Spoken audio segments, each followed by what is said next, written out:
Hello, hello, hello, hello, mic check. Hello, hello, hello.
चल नहीं रहा है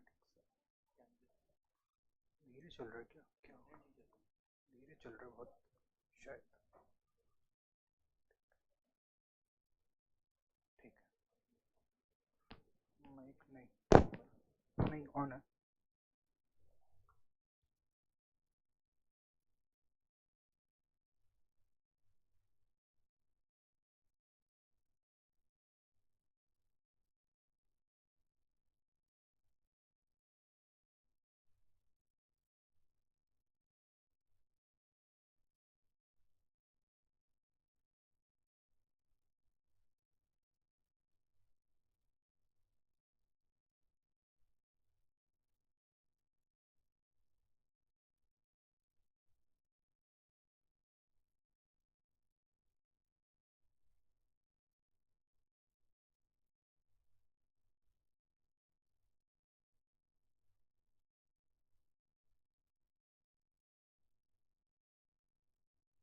All right, hello everyone, welcome online students. I hope I am audible. चलिए, तो this session is for the discussion of your civil services means paper 1 GS paper 1, that is your history, art and culture, society and geography portion, right? History, art and culture I'll be dealing with, society portion Nishad sir will be dealing with, and the geography portion Dimple ma'am is going to tackle, right? Now, as was the pattern in the previous few years, 6 questions from history, art and culture portion, 3 each in every section, 3 10 markers, 3 15 markers, okay? But there is a complete deviation in the nature of the question from the previous years. In the previous years, questions tended to be more factual, so you needed to have a lot of factual knowledge for analyzing these questions, for actually addressing these questions. This time around, the questions are more analytical. The UPSC seems to have given a priority to the interdisciplinary portion of your GS preparation, and that is why you are going to see the intersection of history with other subjects such as geography, economy, etc. Right? So this is the only change, but one thing we can say for certain is that this year the question paper, at least the history portion, those students who have tried to approach history by looking at it as a process of historical change rather than simple collection of dates, names and places, they would be faring better if you have understood the process, right? So one by one, let us take a look at all the history questions. Question number 1, explain the role of geographical factors towards the development of ancient India, right? Simple straight forward question है। क्या क्या चीजें हैं जो हमको identify करनी है? First of all the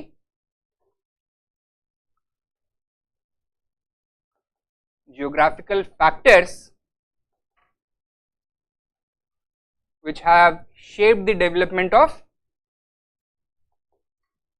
ancient India, or in other words, the question wants us to identify the geographical determinants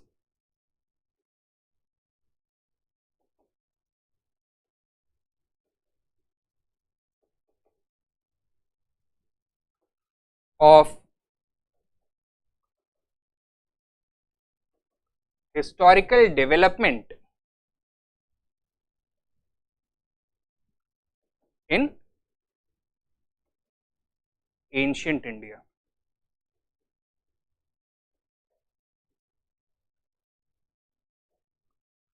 Right? So, if we are trying to analyze the process of historical change in ancient India, what are the parameters where we should focus upon? किसके बारे में हमको बात करनी चाहिए? नहीं, if we are talking about historical change during ancient India, so what are the parameters to measure historical change? Changes in human settlement, migration, cultural exchange, diffusion, assimilation,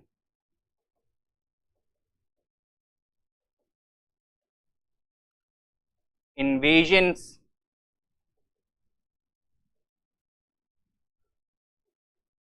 state formation,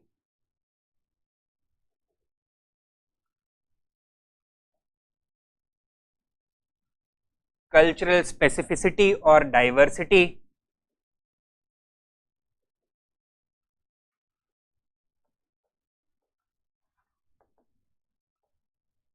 agriculture, trade, literature, language and script, art, religion, etc. तो अगर historical change के बारे में हमको बात करनी है, so all of these are valid targets for you. आप इन सब के बारे में बात कर सकते हैं, and the lens through which we have to appreciate these historical changes, geographical factors. So we need to identify the geographical determinants of historical development in ancient India through an analysis of these things. इनमें कैसे कैसे change हुआ. Now over here you have two options regarding your approach. Either you can analyze all these things one by one and identify कि settlement को कौन कौन सी geographical factors ने affect किया, migration को किसने affect किया, or you can go for a geographic analysis of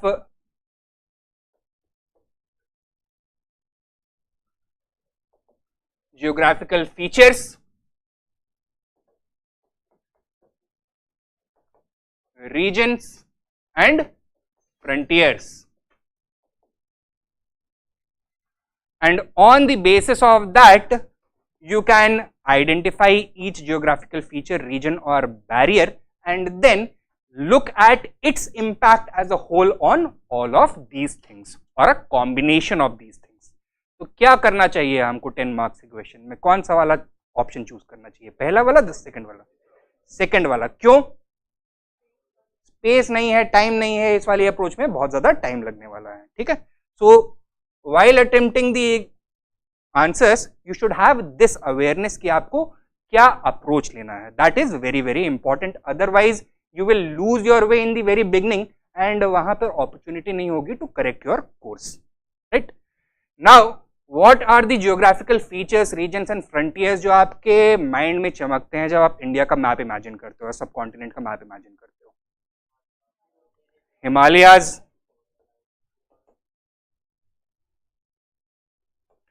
और बताओ rivers, coastlines, plateaus, forests, deserts, hilly regions, etcetera, right. ये सारी चीजें आप इमेजिन करते हो। हिमालयाज का क्या सिग्निफिकेंस रहा है geographically speaking in determining the climatic regime of India? क्या क्या क्या इंपॉर्टेंस होता है? Regulation of the monsoon, it acts as a barrier to the cold winds from the north. It elongates the growing season of India in that regards, right? It is also the font of various perennial rivers which drain the northern plains. तो इसकी वजह से क्या होता है? First of all cultural uniqueness, right? The Indian culture is distinct from those cultures which lie beyond the Himalayas, the Tibetan culture or the cultures of the West, right? Achha. What else? It acts as a climatic barrier and plays a very important role in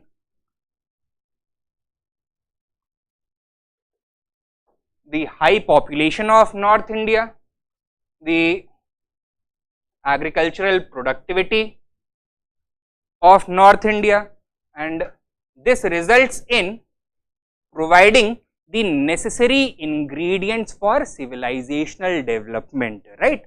So northern India, the Indo-Gangetic plains have been a cradle of civilization. They have been the manufacturing forges of states and empires. क्यों? Because यहाँ की जो जमीन है ये इनको sustain करने लायक, carrying capacity sufficient है, ठीक है? तो civilisations and empires, right? Further Himalayas का और क्या रोल है? The Himalayas do not completely isolate us from the rest of the world. यहाँ पे क्या मिलते हैं? mountain passes. Name a few of the mountain passes which are historically significant. Khyber Pass, Bolan Pass. वहां से कौन आए? Traders, invaders, cultural personalities, कई सारे आए, and this resulted in the diversification of India's chronological political history as well as cultural history. ठीक है? तो cultural,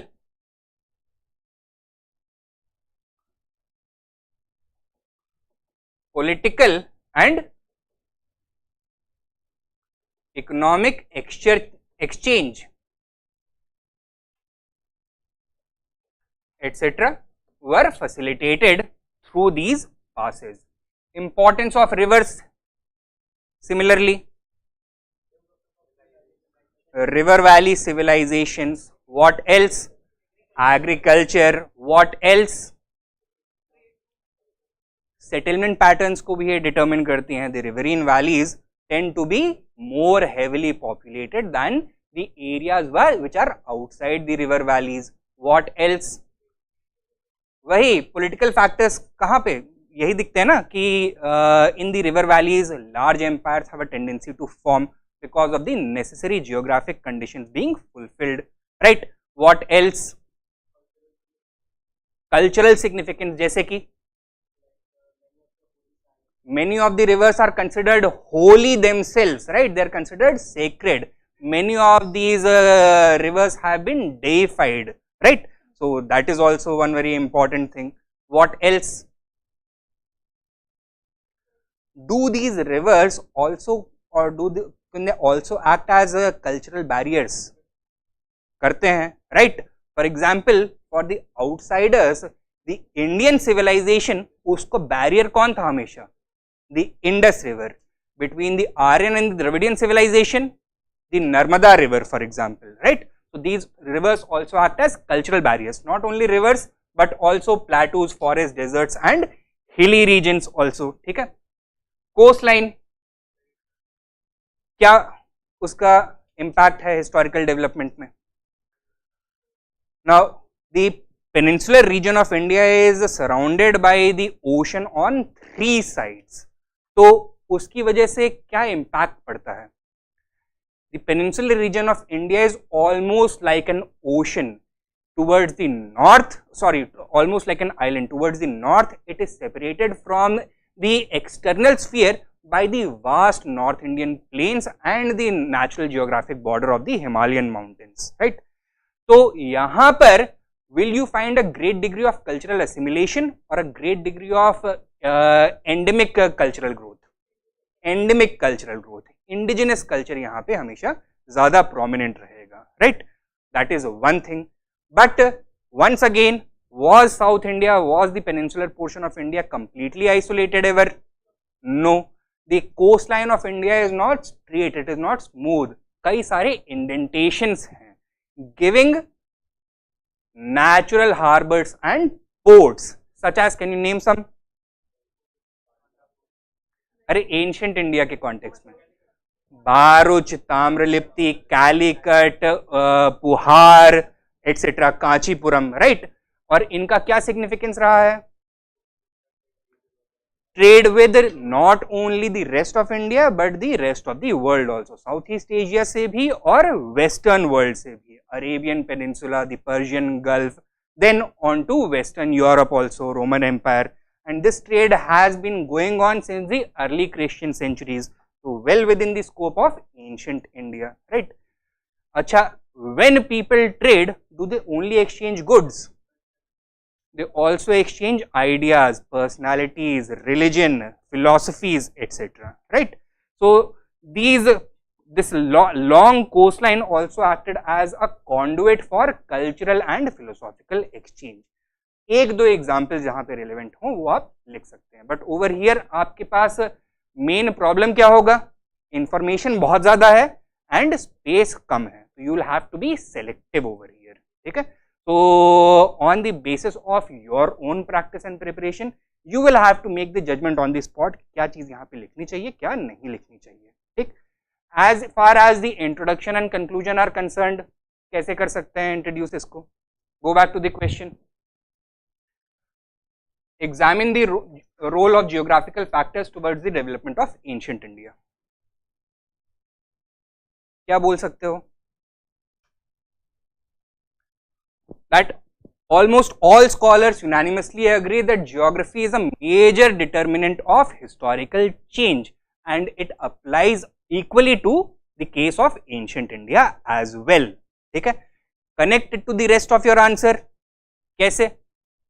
The major physiographic features of the subcontinent are ये दो चार आप लिखोगे, the Himalayas, the northern plains, the Vindhyas, the eastern and western Ghats, the long coastline, desert, forest regions, etc. And they have affected the historical change in ancient India in the following manner. ठीक है. तो फिर one by one on the basis of those geographical regions, features and barriers, you are going to analyze their impact. Conclusion. क्या कर सकते हैं conclusion में.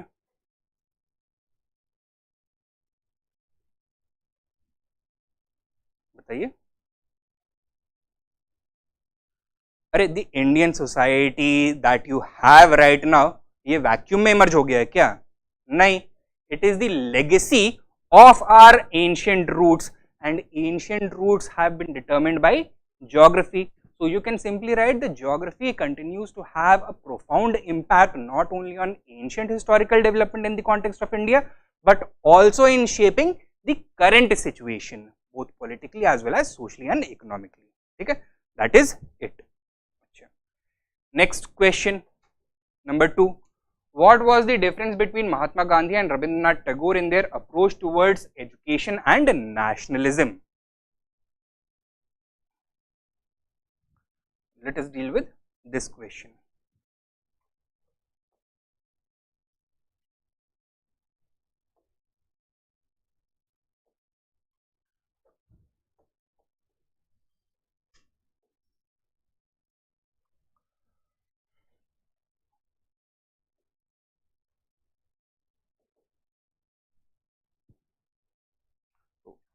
एक बार एजुकेशन करते हैं, दूसरी बार नेशनलिज्म करेंगे, राइट। तो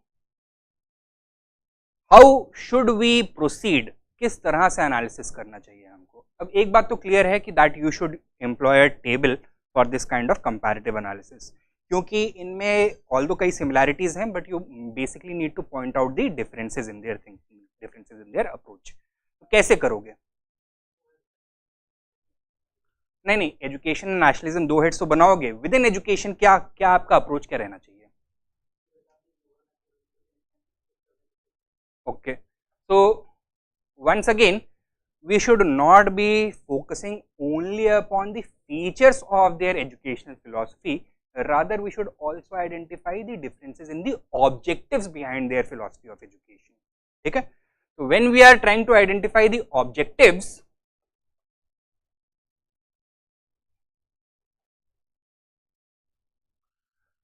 किस तरह से हम देख सकते हैं इसको? there is room for further specification.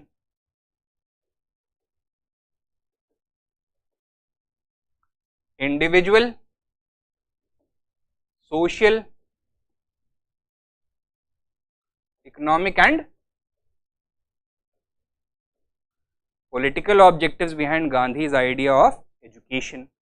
Same is the case for Rabindranath Tagore. So, in the individual scenario, what was education supposed to do for the individual?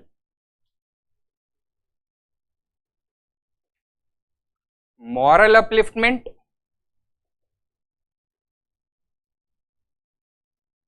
and self-sufficiency.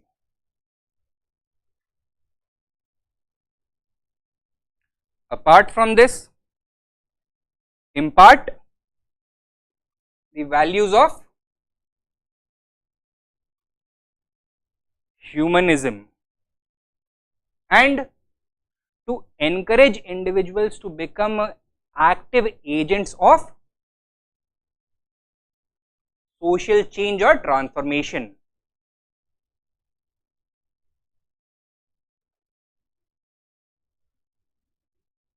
Whereas for Tagore, education, while it was a medium for moral and spiritual upliftment, he also wanted to encourage the idea of humanism.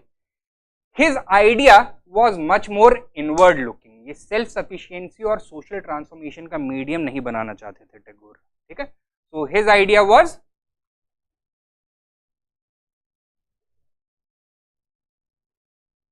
much more inward looking. He wanted education to become the medium of absorbing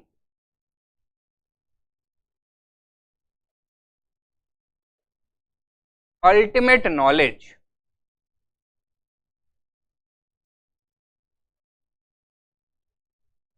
so that each individual can live his life to the fullest potential.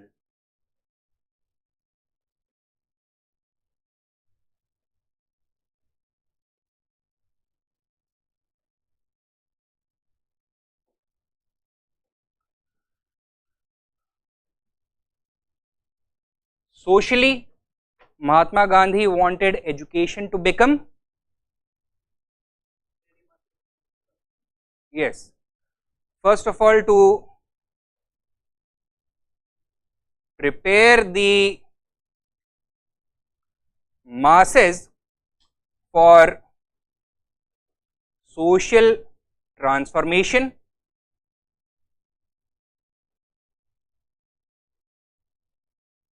and secondly इसको political में भी हम देख सकते हैं, to prepare the masses for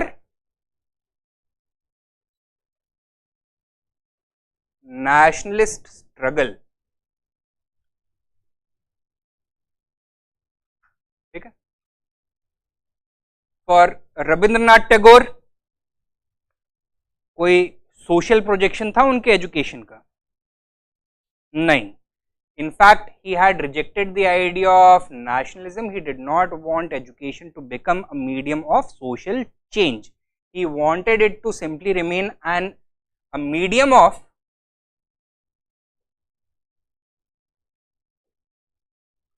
inner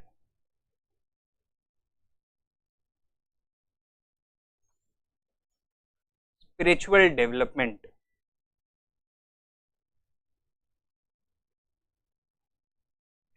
And when it comes to the economic objectives of Gandhian education, क्या है? Self sufficiency, a medium of economic equality, and anti-colonialism. So, his economic ideas of boycott, etc., non-cooperation also informed his ideas regarding education. Right? Once again, for Tagore, ऐसा कोई objective नहीं था. ठीक है? That is one field where they differed. Other ways in which Mahatma Gandhi and Tagore differed in regards to their education, कैसे? For Mahatma Gandhi, learning through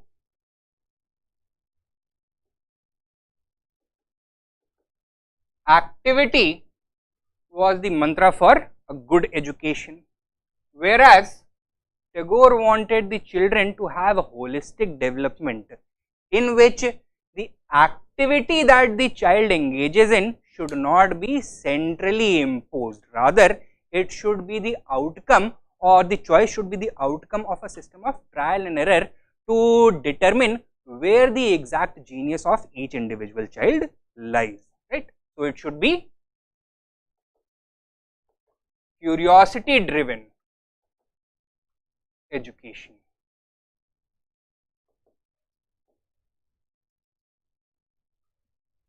Mahatma Gandhi rejected Western ideas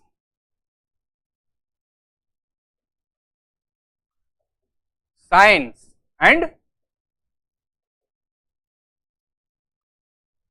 philosophy. He focused more on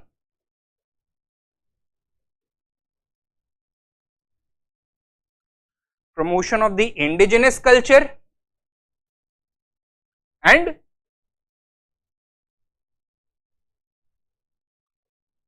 simplicity. Tagore said that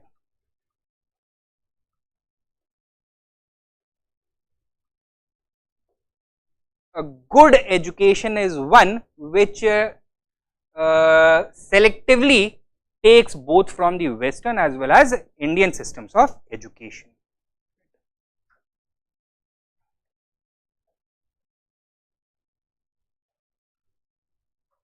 Further,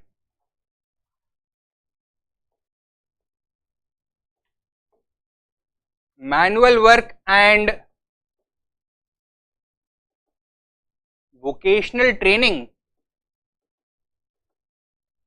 were an important feature of the Gandhian education system,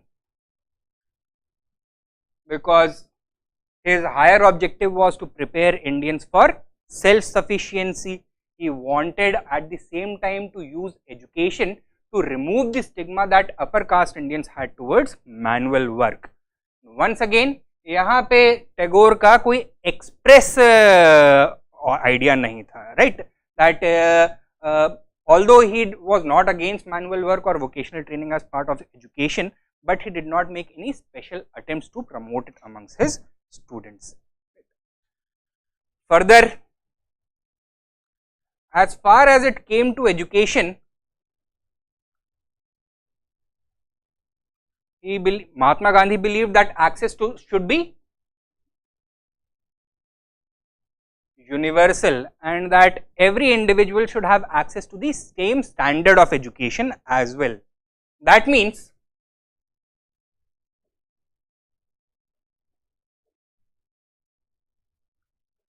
Mahatma Gandhi was a subscriber to the idea of mass education, while Tagore never discriminated on the basis of caste, gender, religion, language, etc. on who should have access to education. He was not a proponent of the idea of mass education. Rather, he focused upon creating or cultivating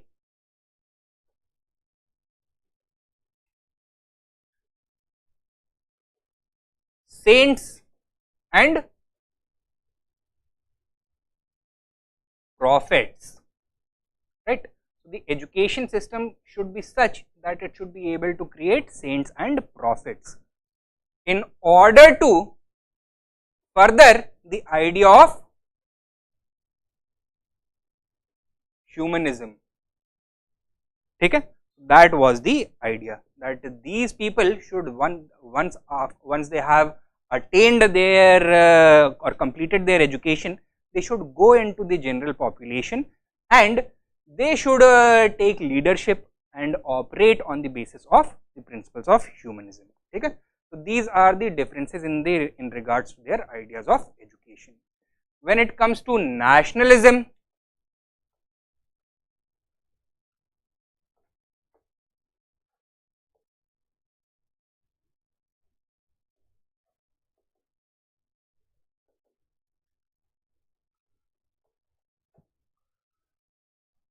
one of these thinkers completely rejected the idea of nationalism. Kaun? Tagore. Considered nationalism to be a destructive force. Why? Because of his observations of the destruction wrought by nationalism during the First World War. One of the important causes behind the First World War was a competitive nationalism, rabid nationalism between different powers. On the other hand, while Gandhi did not reject nationalism, he rejected the idea of Western nationalism.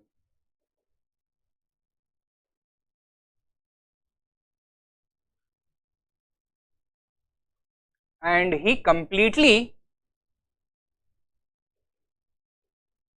redefined nationalism in the context of India as a force for social cohesion and political change. If the Indian nation was to compete against anything, against any power, it was to be against colonial domination.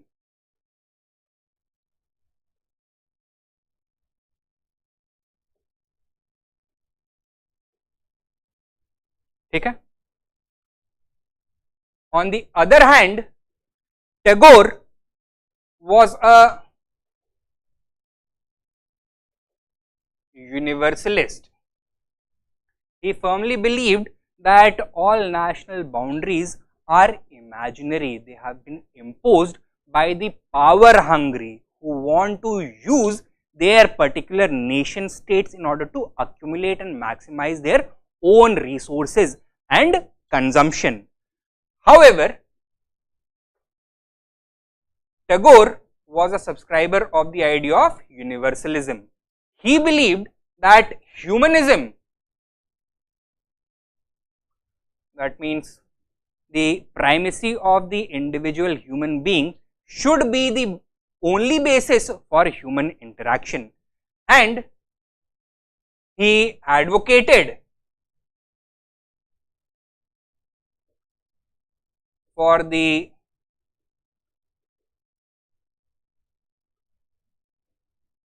dissolution of the nation state system in favor of a world government. I am using the word government. He did not use the word government over here. He said that it should be a community, a shared community of all individuals. He did not define himself towards the later stages of his life as an Indian citizen, rather as a global citizen. So in that context मैंने world government बोल दिया है. If you want, you can use alternatives for that also. ठीक है? Or you can use universal state or whatever you want. ठीक है? And the basis for the operation of this world government should be the principles of humanism. Human progress, growth, development, welfare, that should be the objective for all relations between different individuals and societies. So these are the important differences in their ideas regarding nationalism. Intro or conclusion. Intro कैसे कर सकते हैं? How can we introduce this answer? That both Mahatma Gandhi and Rabindranath Tagore are considered to be the most prominent contributors not only to the ideas of nationalism and education, but historical development in modern India. However, their ideas regarding education and nationalism were quite different, although they shared some commonalities. फिर उसके बाद analysis करोगे and then conclusion में once again impact or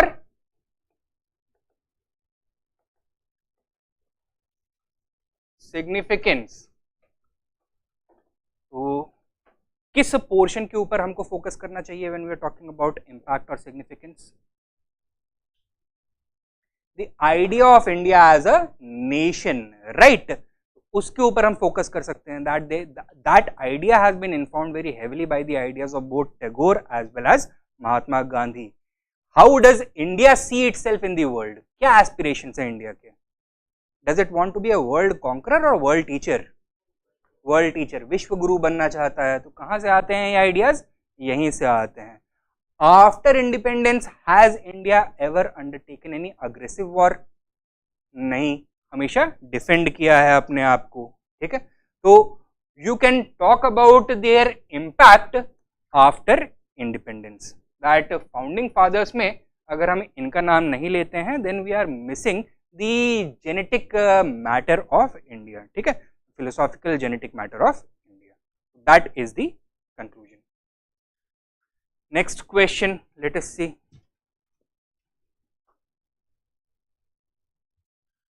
Number 3. Bring out the socio-economic effects of the introduction of railways in different countries of the world.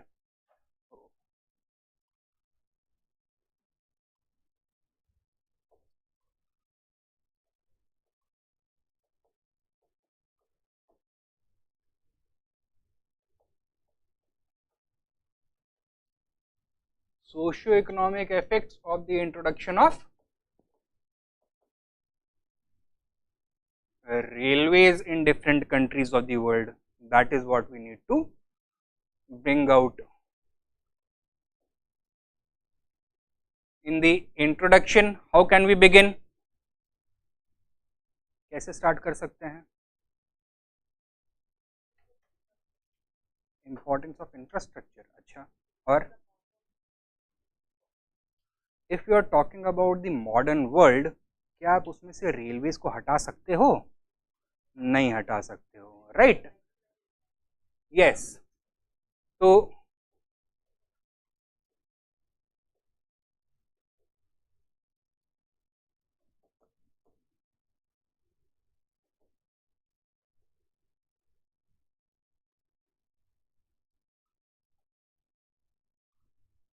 we need to highlight the role of railways in shaping the modern world, right? And when we are talking about the modern world, we are talking about the economy,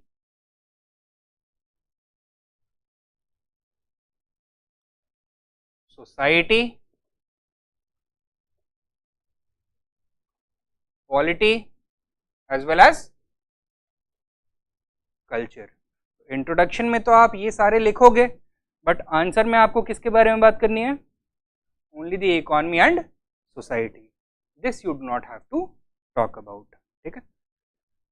and at the same time you can say that it has had a profound impact on the socio economic realities of the modern world across the world.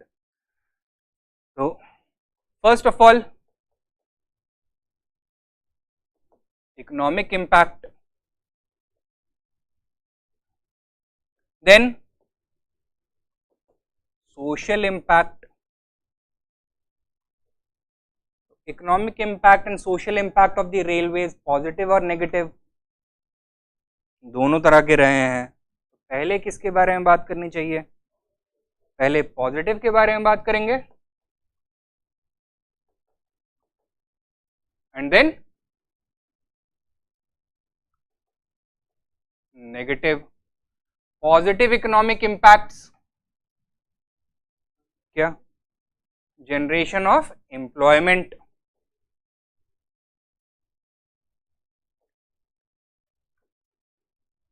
Trade, resource mobilization,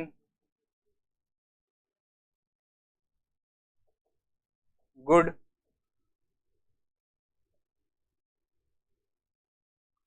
Development of rural areas,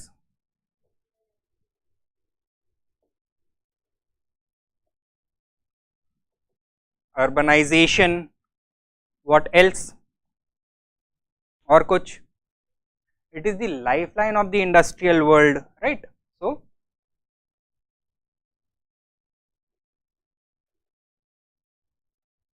industrialization, it is a great mover of people. और लोगों के बिना trade हो सकता है?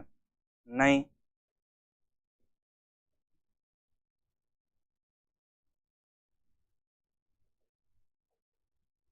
Popular mobility, what else?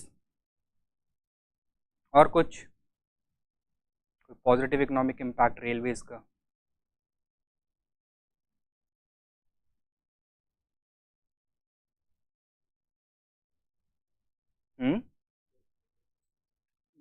ठीक है, वो तो हमने देख लिया कि ट्रेड के लिए, रिसोर्स मोबिलाइजेशन के लिए. Anything else? अरे it is a major contributor to the national economy. ठीक है.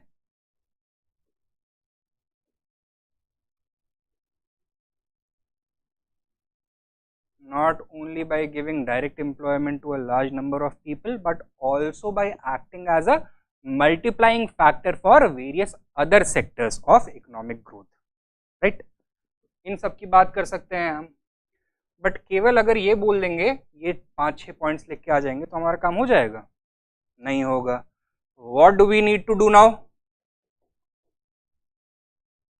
एग्जाम्पल्स देने पड़ेंगे, because question specifies in different parts of the world क्या क्या इम्पैक्ट हुआ है, right? Generation of employment, you can take the example of India. Railway remains the second largest employer. Trade and commerce, USA. Resource mobilization, Russia. Africa also, Russia. Development of rural areas or frontier areas, India or Africa और the USA. सबकी बात कर सकते हैं हम, right? Industrialisation, Germany, मतलब जितनी भी डेवलप्ड कंट्रीज हैं सबकी बात कर सकते हो. इन एनकरेजिंग पॉपुलर मोबिलिटी, तो यहाँ पे clear winner India. National economy में बड़ा रोल प्ले करना, not only in India but rather जो डेवलप्ड कंट्रीज है ना वहाँ की, उनकी बात कर सकते हो, डेवलप्ड इकोनॉमीज, राइट? तो कुछ एग्जांपल्स दोगे, some of these points you can merge with the others.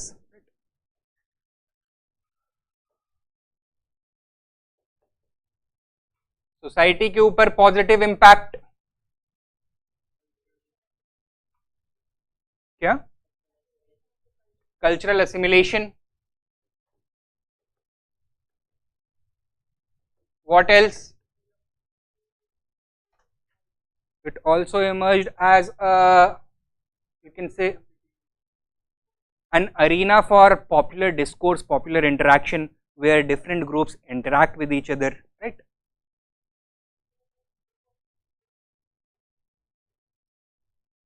So it emerged as a popular arena. What else played a role in Indian freedom struggle? So freedom struggle, so it is more of a political movement, na? We are talking over here about society, but it did play an indirect role in the freedom struggle. अगर social angle से देखना चाहते हो तो इस वाले angle को देखो. हाँ, so by allowing people from different backgrounds, regions, castes, genders to come together, travel together and reach the same destinations, they were able to form a deeper national consciousness due to an emerging social cohesion. So it also, you can say, acted as a barrier, or sorry, as a medium to bring down cultural barriers, so to weaken cultural barriers. Cultural barriers में सारे आ जाएंगे, language, region, religion, race or gender, right? Anything else? Development of particular towns. अच्छा, और rural urban migration, वो तो ठीक है, rural urban migration, but there is one thing which applies in the case of Indian railways particularly. बाकी जगहों पे नहीं होता है, जहाँ पे कैपिटलिस्ट ड्रिवन रेलवे का डेवलपमेंट हुआ है.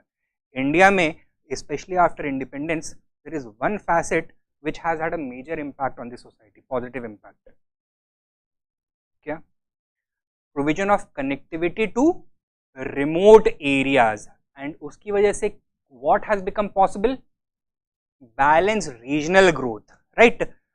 In even those areas which till now were isolated pockets where the traditional social ideas and institutions were dominant, now those ideas are being challenged because of greater connectivity. So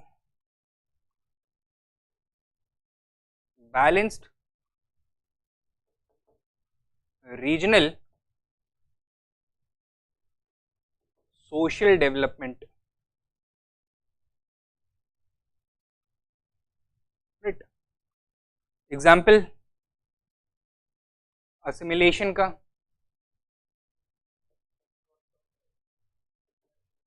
Russia, right?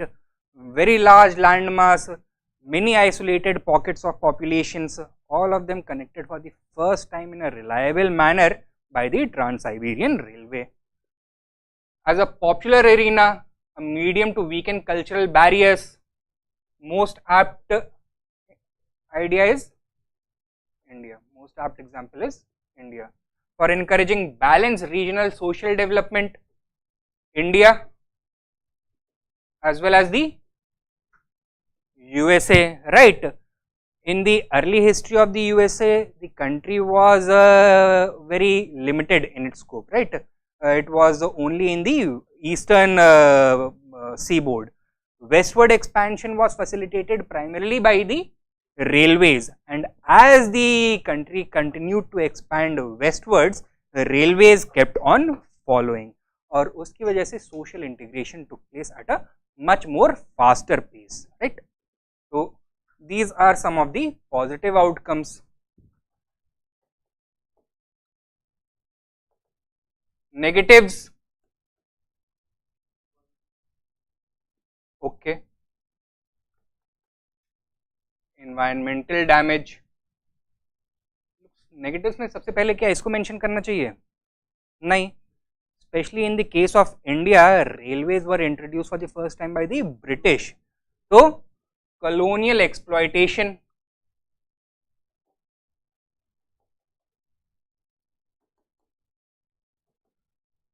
now while the experience of India with the railways has been different since independence, before independence क्या objectives थे railways को expand करने के?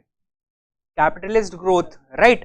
And that was leading to more equality or more inequality. Regional inequality,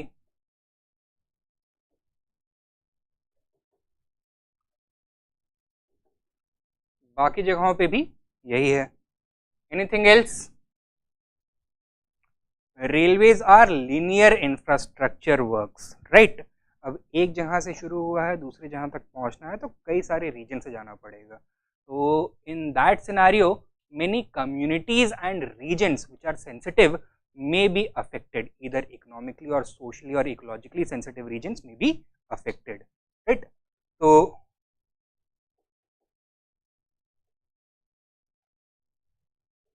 several displacements may take place as well, right? These are some of the negatives.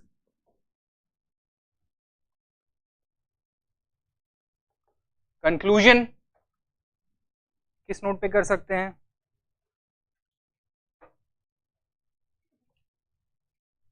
क्या although negative externalities हैं,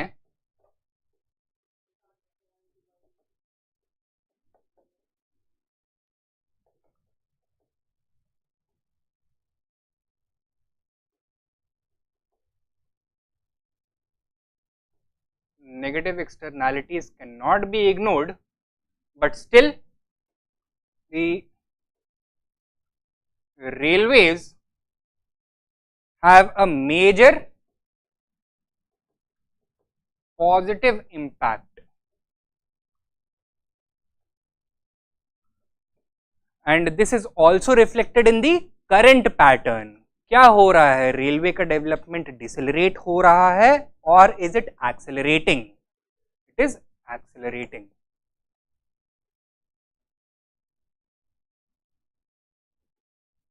ठीक है, that is the note on which we can conclude this particular answer. Clear है?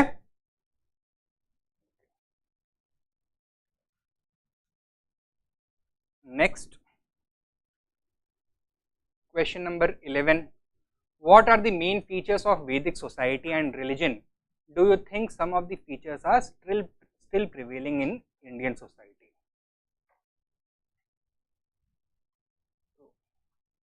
15 marker है, 250 word is the word limit. We have to talk about the features of the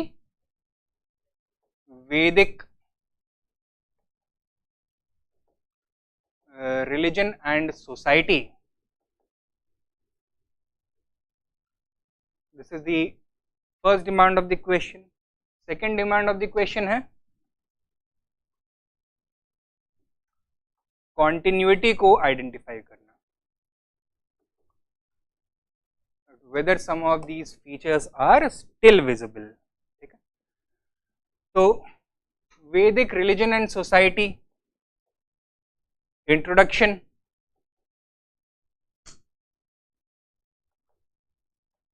किस तरह का introduction लिख सकते हैं आप यहाँ पर?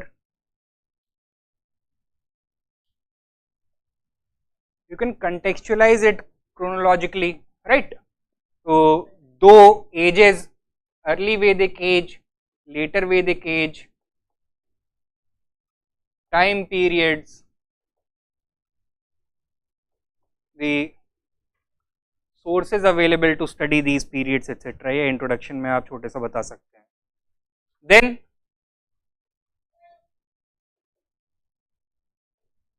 वैदिक सोसाइटी के कुछ फीचर्स, क्या? तो यहां पर आपको ट्रांसफॉर्मेशन दिखाना पड़ेगा फ्रॉम अर्ली वैदिक टू लेटर वैदिक। तो tribal in the early Vedic period to a state society in the later Vedic period.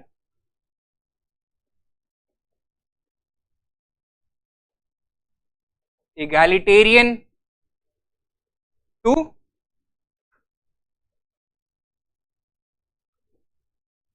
differentiated, right, socially stratified society.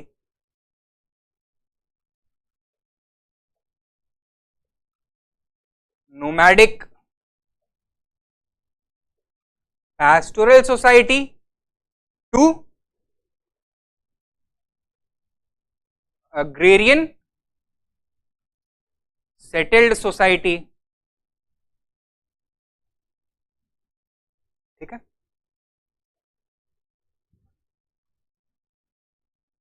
Although the early Vedic society was largely egalitarian, there was still differentiation, there was still otherization. What was the primary basis for otherization in the early Vedic society? Not caste, color.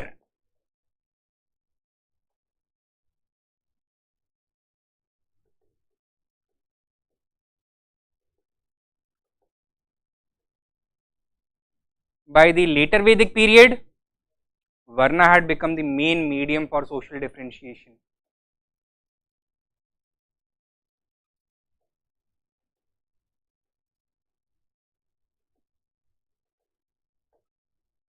ठीक है, racist नहीं, मतलब Aryans were fair skinned, the natives were dark skinned. तो Aryans का relationship कैसा था natives से? Both hostile as well as cooperative. जिनका हॉस्टाइल था वो क्या करते थे? They used to consider the natives as inferior to them, so that was one basis, right? But tribal identity, मतलब ये कैसे पता चलेगा कि ये आर्य है या नॉन आर्य है? On the basis of skin color, ठीक है। So that was the basis for differentiation. अच्छा, now what was the position of women during the early Vedic age? Almost equal to those of men. So relatively better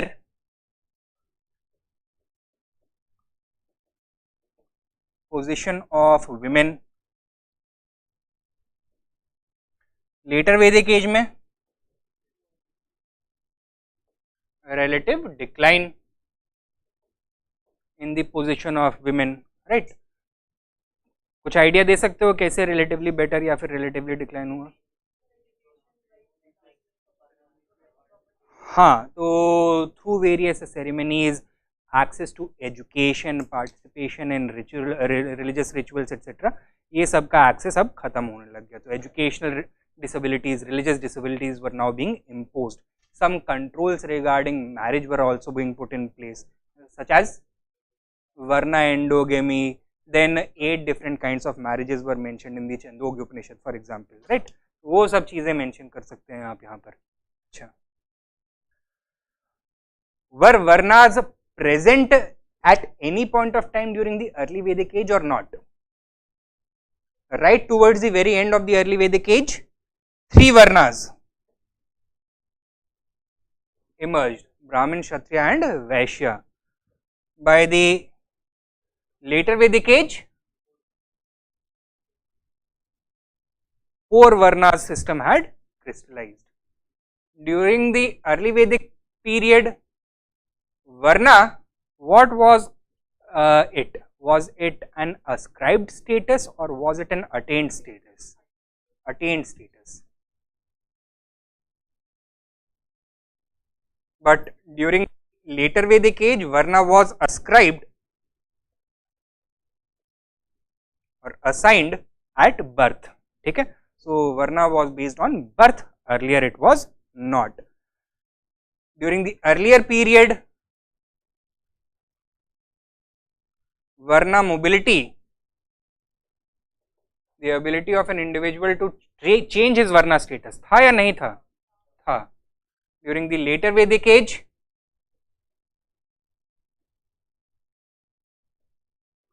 Varna mobility had disappeared. तो ये आपको transformation दिखाना है। Regarding religion,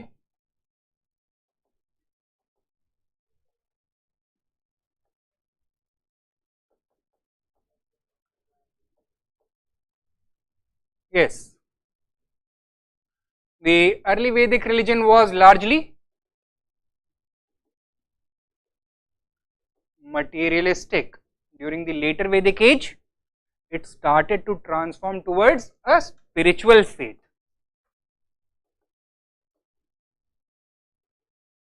With the emergence of ideas such as dharma, karma, moksha, etc. Right?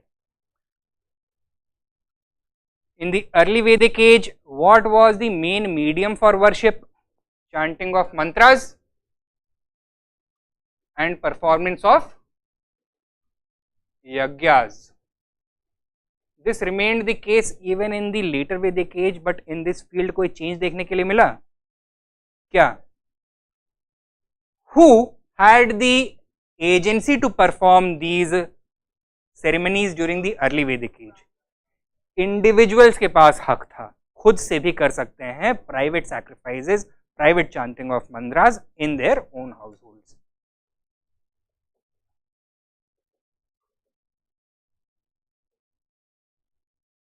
There was individual agency, but during the later Vedic age, Brahmanical domination increased, right? A corollary for this was the rise of ritualism.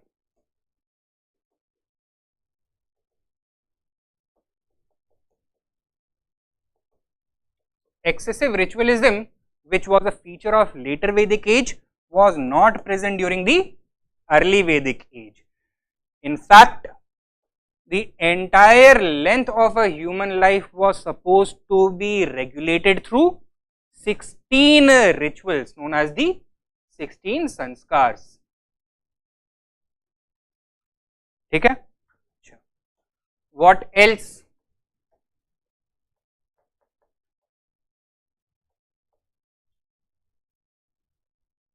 Deities वगैरह तो ठीक है, उनके बारे में बात कर लेंगे. What was the purpose of religion during the early Vedic age? Purpose क्या था? It was largely a materialistic religion, right? So, pursuit of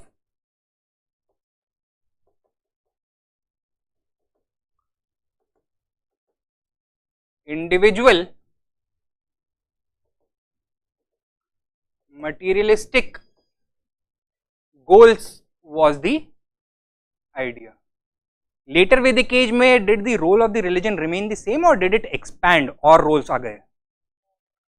क्या role play कर रहा था अब religion? It was an instrument of social, economic and political regulation. Religion became the basis for social ranking. Religion became the basis for economic accumulation. Religion became the basis for political legitimacy to the ruling class, for example. ठीक है? Early Vedic age में ऐसा religion का role नहीं हुआ करता था. Then we can talk about the deities. क्या देखने के लिए मिलता है? Who were the three most important deities? Indra, Agni and Varun. Later Vedic age में Brahma and Vishnu. Does this mean that the other Vedic gods, they were discarded entirely? No, they simply became less important as compared to these gods. और ये gods क्या reflect करते हैं? Brahma is the creator of the universe, Vishnu is the sustainer of the universe. This also tells us about the changing nature of the Vedic religion. ये वाले gods कौन है? God of rain, God of fire, God of water, right? ये gods कौन है? God of creation and sustenance. क्या difference दिख रहा है आपको इसमें? These are naturalistic gods and these are spiritual gods, right? So gods which are associated with the idea of creation and universal sustenance. So from naturalism towards, from materialism and naturalism towards spiritualism, यहाँ पे ये reflect होता है. Further, religious literature, the Samhita of the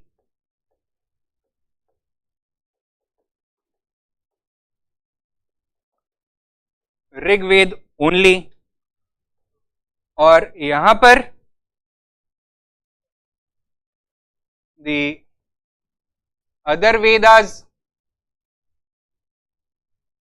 all their Brahmanas, Aranyakas and Upanishads, right? ये जो संहिता वाला portion होता है यहाँ पे चाहे यहाँ पे, what does it deal with? It simply talks about, it is simply a collection of different mantras which are to be chanted, recited in praise of different gods and goddesses, right? Brahmanas deal with rituals and Aranyakas and Upanishads are philosophical works, right? So once again we are seeing something changing, कुछ transformation दिख रहा है regarding the content. Religious content during the early Vedic period was primarily of the nature of formulaic mantras, और यहाँ पे क्या देखने के लिए मिल रहा है? Ritualism and spiritualism philosophy. Once again the transformation from materialism to spiritualism is also reflected in the content, religious content. ठीक है, so these are the transformation with regards to this religious life during the Vedic age. दूसरा question क्या है? हाँ, yes, तो नहीं, because you cannot encapsulate the entirety of the Vedic religion or society, their details, without doing it, right? You will have to identify this transformation which has taken place. Without that, it is not going to be possible. And why it is better to do it that way, that is going to become clear when we discuss the continuity as well. बताइए, important elements of continuity क्या देखने के लिए मिलता है? Not अभी के period में क्या देखने के लिए मिलता है? वरना nature worship, the cult of sacrifice, ये सारी चीजें देखने के लिए मिलती हैं. What else? The basic ideas of Hindu philosophy are contained in which religious works? The Upanishads.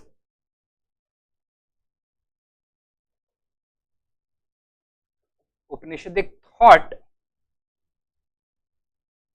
continues to inform the modern consciousness regarding ideas such as moksha, life after death, creation, destruction, etc. और क्या देखने के लिए मिलता है continue होता हुआ? Now during the national movement India was deliberately given a civilizational consciousness, and जो हमारे सोशल रिफॉर्मर्स थे, अर्ली फ्रीडम फाइटर्स थे या फिर नेशनलिस्ट थिंकर्स थे, उन्होंने इंडियन सिविलाइजेशन को किस एंशिएंट सिविलाइजेशन से एसोसिएट किया? But what are the earliest roots? The Vedic civilization, the Vedic culture. So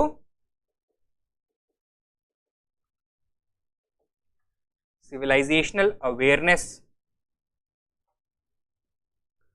Now 19th century India was suffering from a number of social barriers, social evils. अलग अलग social reformers ने अलग अलग solutions दिए. One of those social reformers was Swami Dayanand Saraswati. उन्होंने क्या बोला? Go back to the Vedas.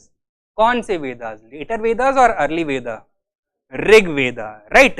And that is why it is important to conduct that analysis, transformation वाला, ठीक है? तो as an agent of social reform. Now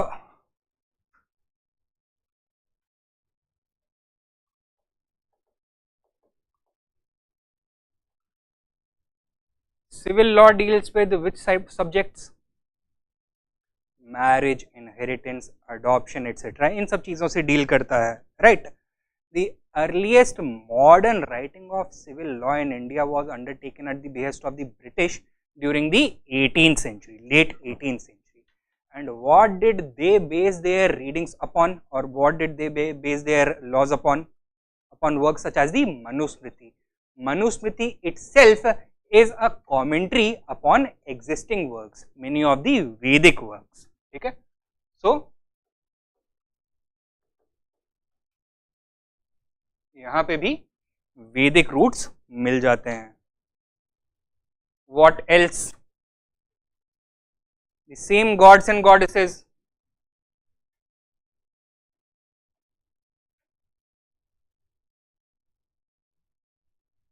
ठीक है. What else?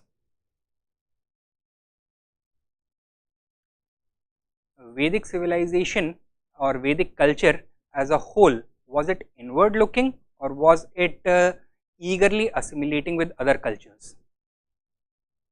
It was eagerly assimilating with other cultures, because the same group of people migrated over a large area, long distance, settled in regions such as Turkey, Iran, Russia, Persia, as well as India, and then migrated eastwards in the subcontinent as well. They came into contact with a number of new people, right, and they assimilated many of the features of their culture as well.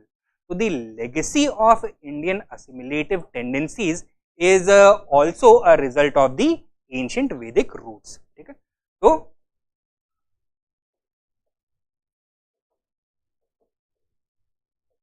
the assimilative Indian culture is itself a legacy of Vedic roots. So this is another point of continuity. So these many points are going to be more than sufficient. Conclusion.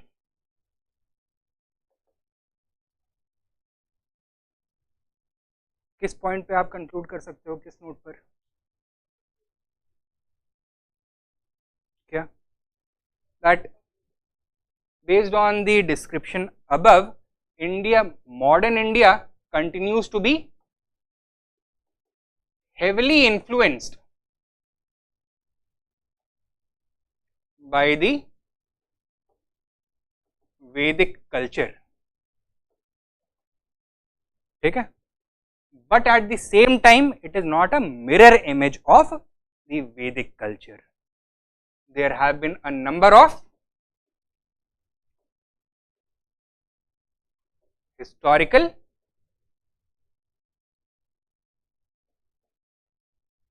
developments which have resulted in the emergence of a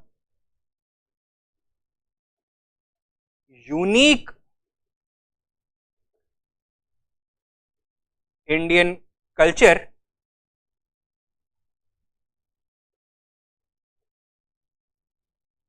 and identity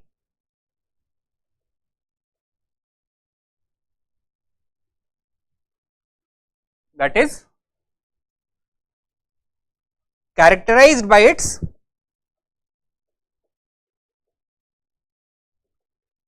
diversity. यहाँ पे essentially आपको ये point out करना है that while the Vedic culture continues to heavily influence modern Indian society and culture, it is not the only contributing stream. Indian identity and culture is the sum total of many cultural streams. ठीक है? So that is the note on which we can conclude. आगे बढ़े. अगला सवाल number 12. What were the major technological changes introduced during the Sultanate period? How did those technological changes influence the Indian society? यहाँ पे आपको पता होना चाहिए कि टर्क्स ने क्या क्या टेक्नोलॉजिकल चेंजेस इंट्रोड्यूस किए, तभी आप यह आंसर ठीक से कर सकते हो.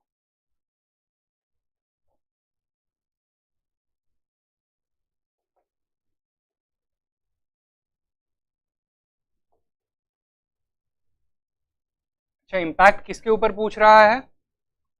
सोसाइटी के ऊपर. So we only need to deal with that. Right. Technological changes में क्या क्या चेंजेस इंट्रोड्यूस किए इन्होंने? changes in textile manufacturing, changes in agriculture, changes in metallurgy, changes in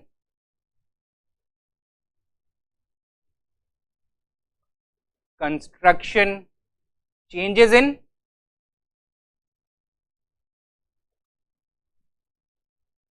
navigation technology. Textile industry में किस तरह के changes? Superior ginning technique, superior carding technique, superior spinning technique, superior weaving technique, superior printing and dyeing techniques, right. Individually भी आपको पता होगा कि क्या क्या थे। For example charkha they introduce, the pit loom, the treadle loom they introduce, block printing, the Persian carding bow they introduced, etcetera. What was the impact of this on the society? Social impact तक पहुंचने के लिए we need to follow the logical chain of events. तो सबसे पहले तो economic impact बताओ क्या है। ये लिखना नहीं है, बस बता रहा हूं कि किस तरह से सोचना है आपको। इकोनॉमिक इम्पैक्ट बताओ, इसकी वजह से क्या हुआ? Expansion of the textile industry, right.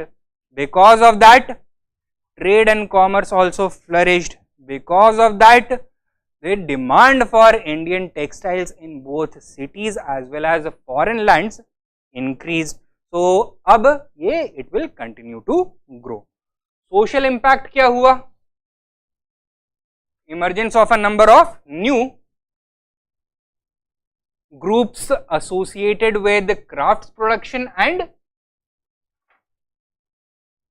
trade. When was the Delhi Sultanate established? 1206. So this was the period just following the early medieval age. अब early medieval age के बारे में पता है तो सोसाइटी के फीचर्स पता होंगे। किस तरह का सोसाइटी था? Extremely rigid, hierarchical and feudal society with limited social and physical mobility, right? इसकी वजह से क्या होगा? It is going to induce a great degree of social and physical mobility,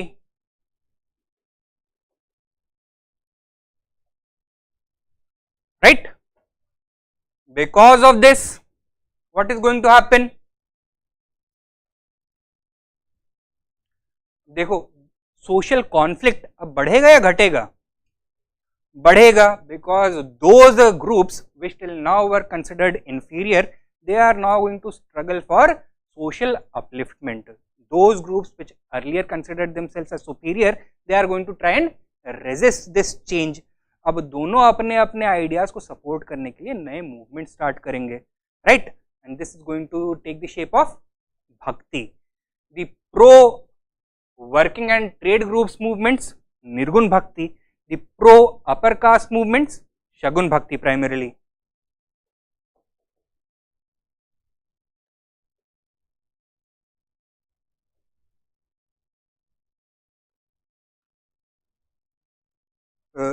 The success of the Bhakti movement in bringing about social transformation, complete success या incomplete success? Partial success. Partial success. So there are still going to be a number of craft groups which will not be able to find the social respectability or status that they desire. लेकिन उनके पास एक और option है, क्या? कि ये पूरा झंझट ही छोड़ दो, let us now convert to a new religion which is also the dominant religion of the ruling class, right? So the growth of Islam is also going to be affected or encouraged due to the development of the textile industry. तो इस तरह से आपको analysis करना होगा, ठीक है। Agriculture क्या चेंजेस? इरिगेशन में रहट, वही रहट, साकिया, और कोई चेंज?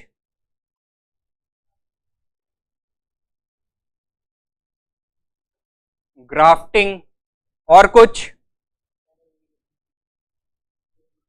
कनाल इरिगेशन, तो वही रहट साकिया में आप इसको रहट साकिया कनाल इरिगेशन, एमबीटी नहीं, वो फिरोज शाह तुगलक, ठीक है, फिरोज शाह तुगलक का था canal irrigation. Anything else? Promotion of superior crops, commercial crops, वही ग्राफ्टिंग के थ्रू हॉर्टिकल्चर का promotion. Anything else apart from this? और कुछ? अरे think about changes in the system of revenue administration. क्या पहले कोई सर्वे मेजरमेंट होता था? नहीं, assessment and collection was were the responsibilities of the local officials, feudal class का रिस्पॉन्सिबिलिटी होता था। But now with the introduction of new systems of land area measurement such as the use of the various imperial yard such as गजे, Sikandari etcetera, अब क्या possible हो गया? Survey and measurement at an imperial scale, right?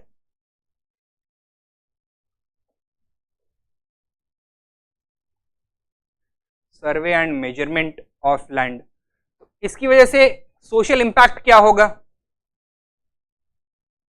once again come to the economic impact. First of all, what is going to be the economic impact? The growth of economic productivity as well as agricultural expansion. Because of that, what is going to happen? Surplus revenue. अच्छा, surplus revenue हो रहा है तो वो revenue कहां पे channelise होके जा रहा है? Because of the survey and measurement towards the centre, and as a result which kind of forces are now being weakened? The feudal class. So the defeudalization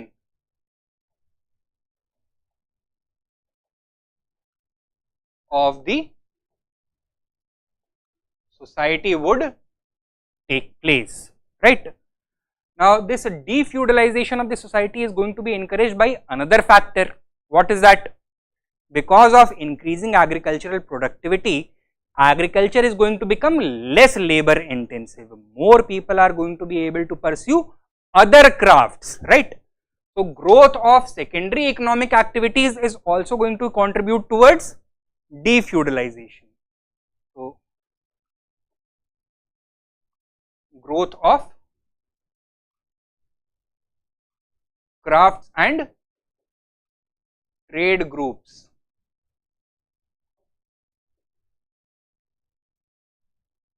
लेकिन while agricultural productivity is increasing, the area under cultivation that is also increasing, right?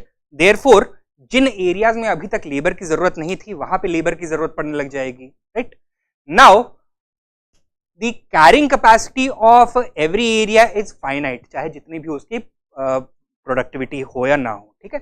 एक optimum level पर अगर पहुंच जाता है population, तो beyond that all the other external factors or all the other outputs, they are going to start declining. That means share of the individual family जो उसको मिल रहा है surplus का, that is going to decline. Share of the state, that is also going to decline. Share of the landowner, that is also going to decline. And therefore यहाँ पे labor shortage को fulfill करने के लिए new people are going to be needed, but from within those people which are already present. तो कोई ऐसा group था which was till now prohibited from participating in agriculture, which is now going to be encouraged? Not tribals. Tribals को तो displace करके इस land को clear किया गया है. Which group? आधी जनता उन्हीं की है. Till the early medieval age they were kept secluded. घर के अंदर रखा जाता था, बाहर नहीं निकलने. Women, ठीक है? तो participation of women in agriculture is going to increase, right? what is going to be the result of this? Some kind of liberation is going to take place or not? Yes. However, the result is always not going to be straightforward. इस freedom के साथ साथ इनके ऊपर controls भी बढ़ जाएंगे, because the basic pattern of the society is still going to be extremely patriarchal and against women, right? So what is going to happen? Now, while economic freedom in some respects they are going to get, their social controls against them, they are going to get intensified even more. So,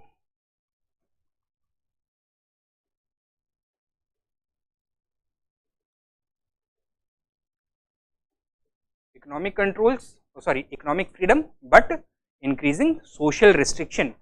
But this is going to remain confined only to the rural sphere. Cities में ये change देखने के लिए नहीं मिलता है, ठीक है? तो ये change आया due to changes in agricultural technology. Next, metallurgy. First of all, किस तरह की नई technologies? क्या?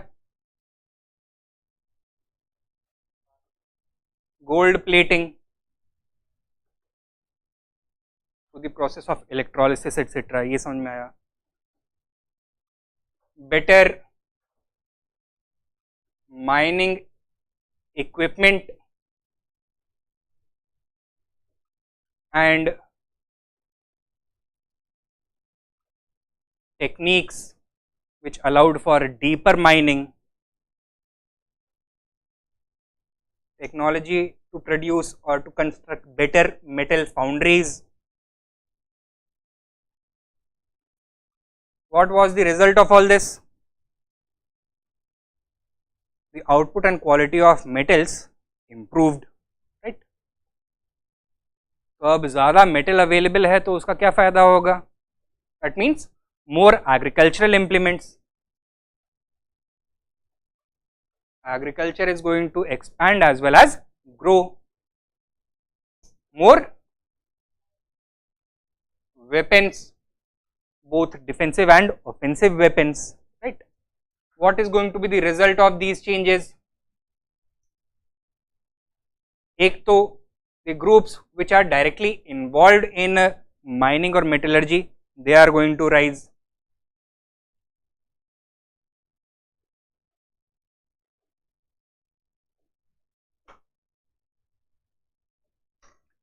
Larger surplus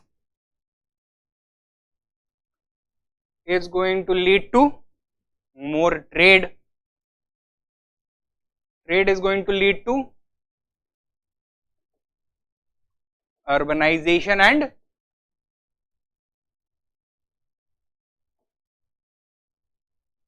defeudalization.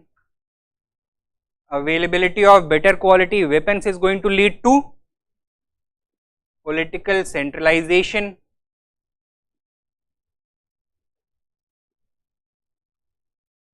And the state, at least during the early period of the Delhi Sultanate, was an Islamic state. Therefore, the state is going to use its superiority in weapons in order to spread Islam. ठीक है? So these are going to be the important social changes emerging out of better metallurgical technology. Clear?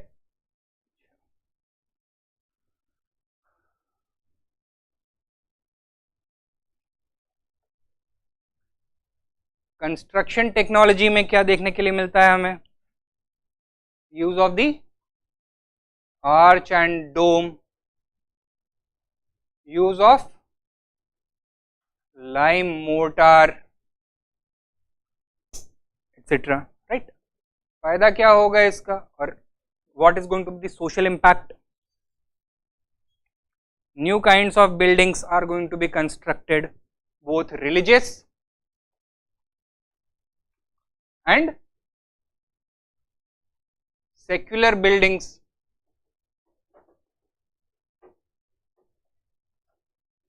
Their nature is going to be radically different as compared to the previous works.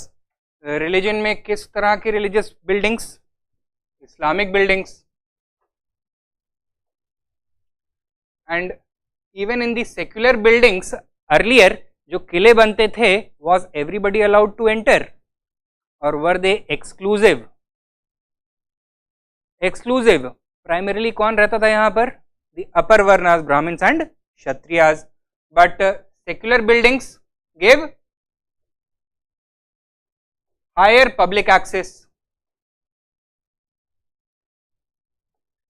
and thus the new urban infrastructure of the Sultanate towns emerged as an arena for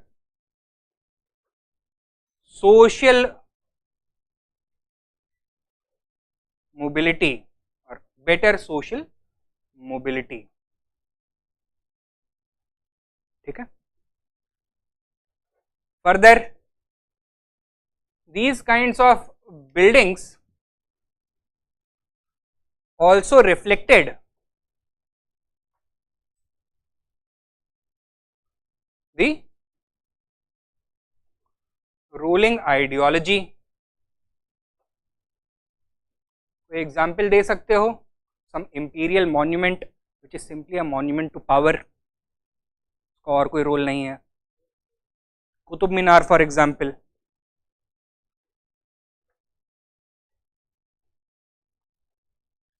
Now, while it did not directly contribute to the establishment of Islamic rule in India, its erection gave or was a symbol that Islamic rule was in India and it was here to stay. It was a victory tower, to so to speak of, right. So, it symbolized a major political and social transformation now. ठीक है. तो ये हो गया social changes with regards to construction.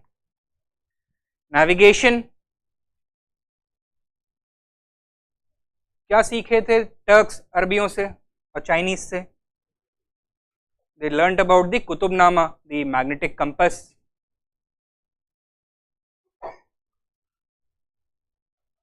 Because of which better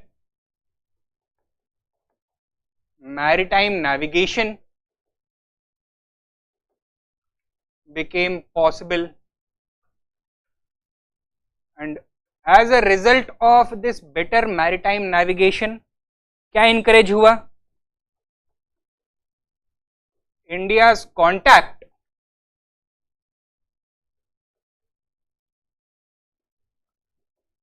with West Asia, that means Arabia and Persia, right? And this contact led not only to economic exchange but also to continued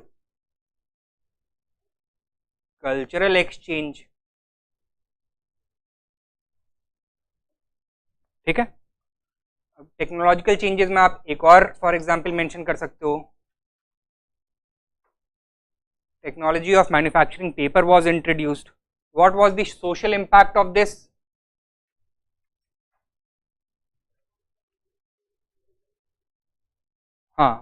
The availability of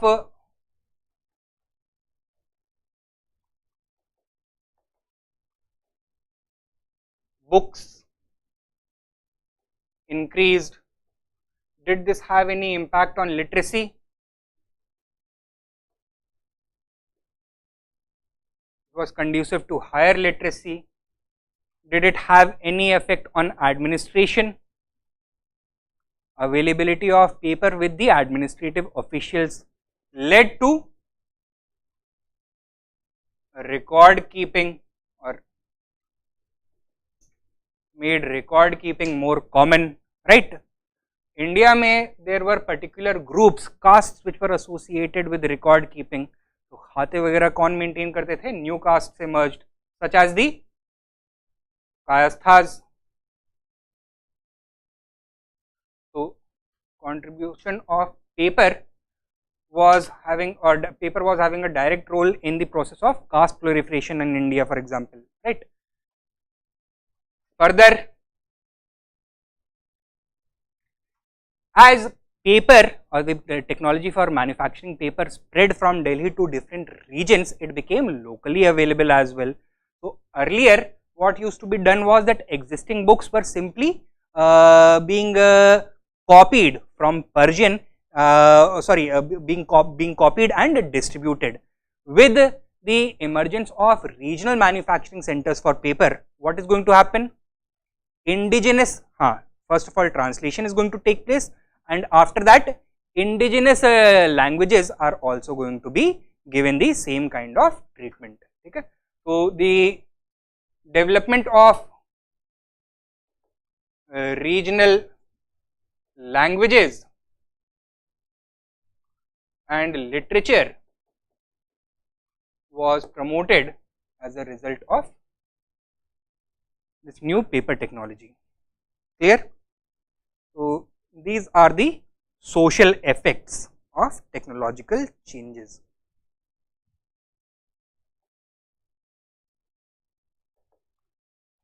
Conclusion बताइए, क्या conclude कर सकते हैं हम? Vice versa impact किस चीज़ का?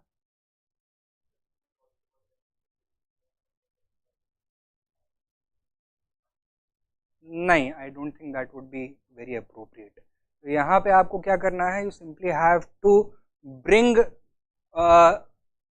the focus upon the large scale, the significance of changes.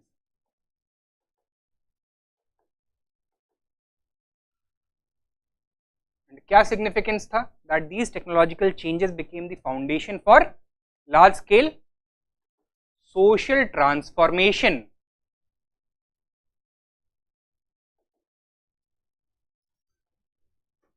which is also reflected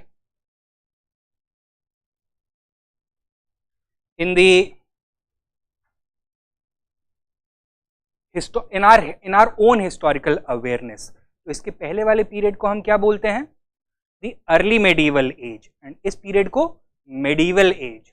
तो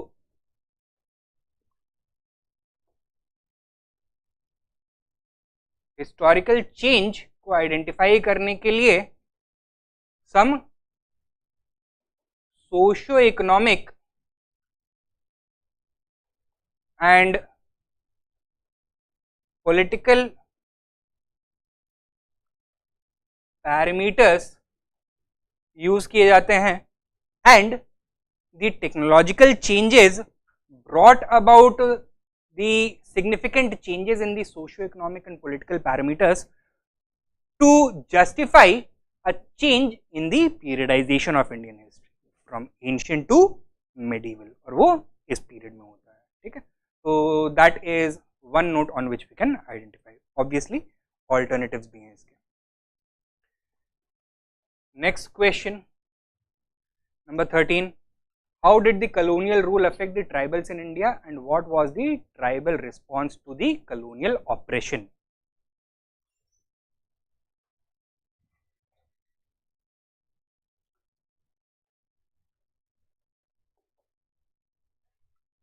Impact and response of what? Colonial rule on tribals. Introduction में क्या बोलोगे? Define the tribals.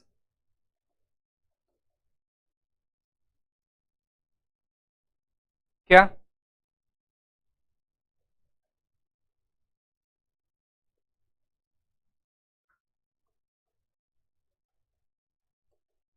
These are distinct communities which live in a relative isolation from the mainstream society and thus have unique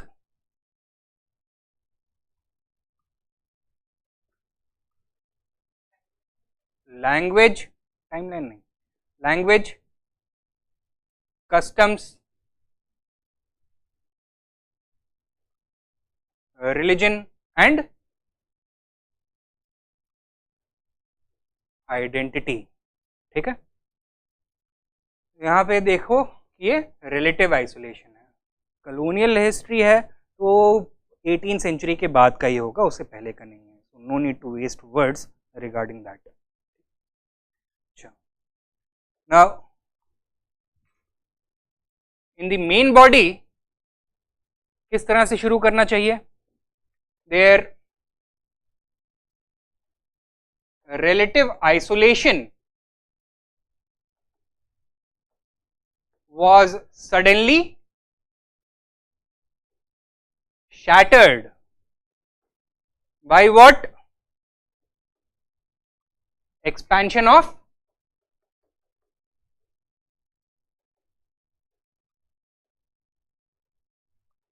colonial rule. As the British built their empire in India piecemeal, conquering one territory after the other, more and more tribal regions came under their control.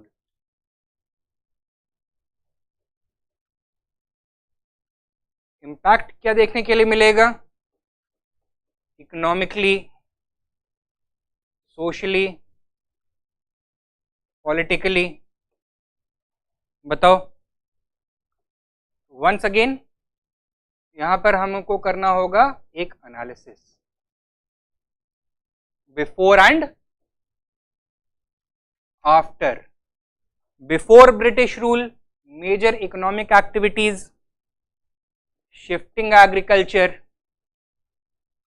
hunting and gathering, fishing, or maybe some handicrafts, etc. After the establishment of British rule, settled agriculture, right? Now, before the establishment of British rule, the entire production was being locally consumed. So, economic autonomy. After the establishment of British rule, the extension of land revenue settlements of the British to these tribal areas such as permanent settlement or Rayatwari or Mahalwari.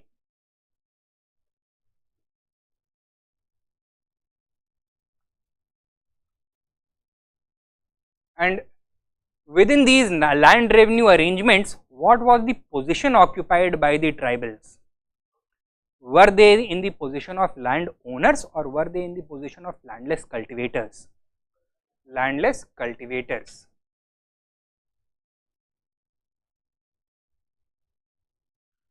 Further, their economic autonomy was further encroached upon by government regulations which restricted control over forest produce. For example, forest department introduce कर दिया गया. The Indian Forest Act of 1872, Government Forest Act of 1861. तो यहाँ पे the economic autonomy of the tribals was completely ended, right? Society में क्या देखने को मिलता है? बताओ. अर्लियर ट्राइबल सोसाइटी है तो लार्जली एगैलिटेरियन सोसाइटी है तो अनटचेबिलिटी, जेंडर बेस्ड डिस्क्रिमिनेशन, ये सब होगा? नहीं होगा. तो नो और little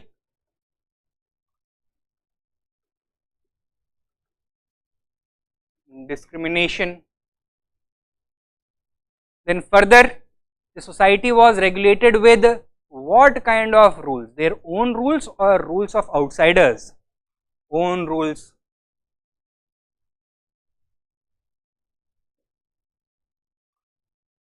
Social autonomy. With the advent of British rule, what is going to happen?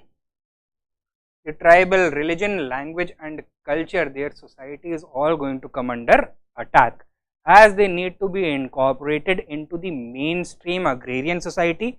They must also be incorporated into the rigid system of social hierarchies. तो यहाँ पे कास्ट सिस्टम को इंट्रोड्यूस कर दिया जाएगा and since they need to be put in a lower position, तो इनको upper caste का स्टेटस दिया जाएगा या लोअर क्लास का, लोअर कास्ट का, राइट। तो introduction of caste based discrimination and within that complete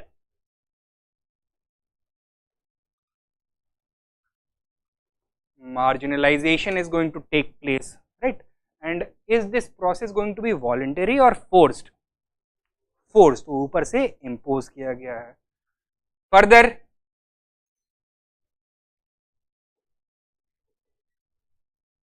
the growth of Christianity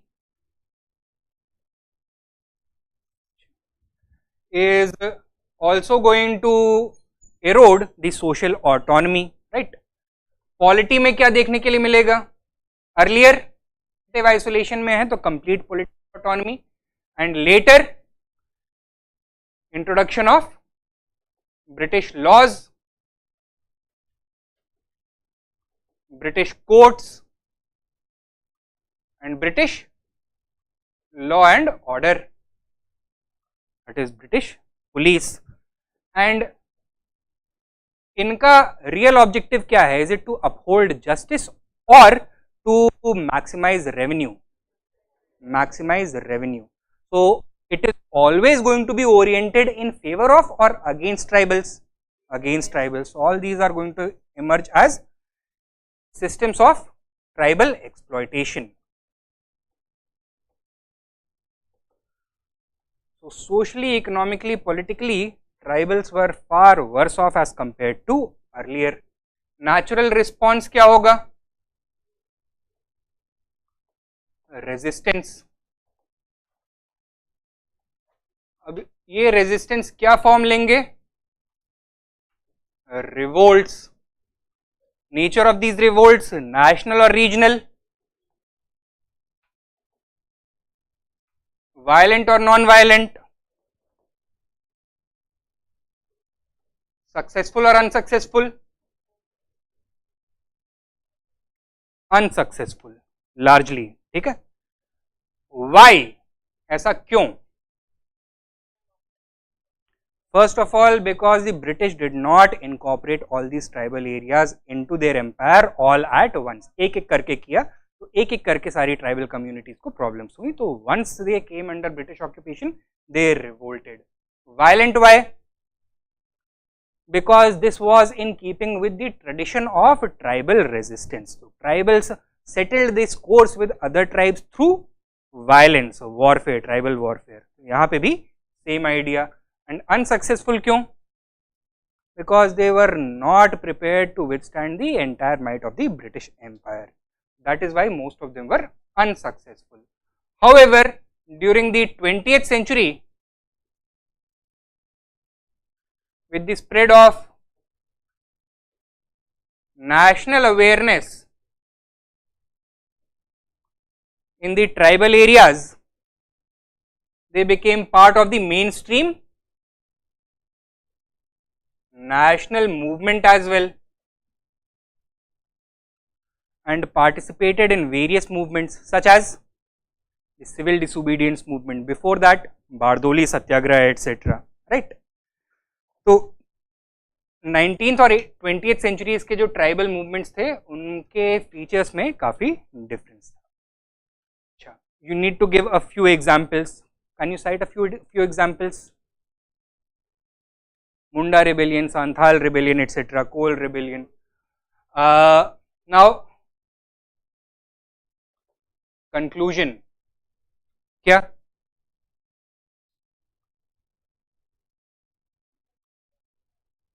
नहीं. That it is not at all surprising that the level of exploitation and disruption of local life experienced by tribals after British occupation invited a large number of tribal revolts. In fact, they were a permanent fixture of the entire colonial history of India. 40 से ज़्यादा rebellions हुए during the entire period. However, it is remarkable to note how the tribals became part of the mainstream movement by the end, and the process of tribal integration into the mainstream society is still undergoing. तो अभी भी fully complete process नहीं है, it is part of the broader prospect of tribal integration. ठीक है, so these are the 6 questions for history. Now मेरा काम हो गया है, आप लोगों का काम नहीं हुआ है, so you guys keep seated and I'll go. मैं दूसरे फैकल्टी को भेजता हूँ. चलिए, थैंक यू.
ये ऑन है क्या?